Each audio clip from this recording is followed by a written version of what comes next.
আর আমার জায়গা আসতে গেলে প্রচুর চাপ, আমাকে পাবে না, রাখো। আরে কাকু ফোন করেছেন, পাবেন না, এখন পাবেন না। আরে ওইদিকে তো আমাদের ডিজে অরুণ একটা কাণ্ড করে আছে, সাঁওতাল জাত নিয়ে বলেছে উল্টো পাল্টা কথা, ওরে আর সারে, ওই জন্য তোকে পালাতে হবে। ডিজে অরুণ কাকুর একটা ব্যাপার আছে কিন্তু ভাই, ওকে এতবার করে বলা হচ্ছে বাইরে বেরুন বাইরে বেরুন, কিন্তু ও একদমই শুনছে না, ফোনটা হাতে নিয়ে ওই টলিউড স্টাইল দেখাতে লাগবে। বলছি কাকু একটা বাঁশ নিয়ে পিছনে ভরে দিতে পারলেন না, ওই স্টাইল ওই পিছনেটা বুঝে দিতেন, তাহলে একটু শুধরালে শুধরাতো।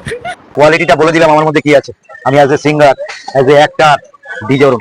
যে Amanush as a seater, quality দেখাতে হচ্ছে, কোয়ালিটি।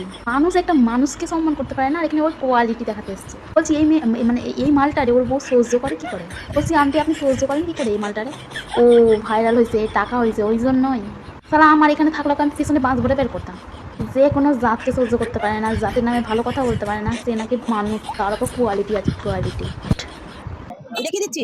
দেখ চালা তোর পৌষ মাসে না ভাদ্র মাসে না কুকুরে জন্ম দিয়েছে, তোর বাবা মাকে জিজ্ঞাসা করবি। কুকুরে অরুণকে জন্ম দেয়নি, কুকুরে জন্ম দিয়েছে। এবার আমি বুঝতে পারলাম কেন অরুণ ওই রকম। অবশ্য যার বড় ওই রকম তার বউ তো এরকম হবেই। মানে এদের কিছু বলার নেই, জাস্ট কিছু বলার নেই, নোংরা লাগছে বলতে, নোংরা।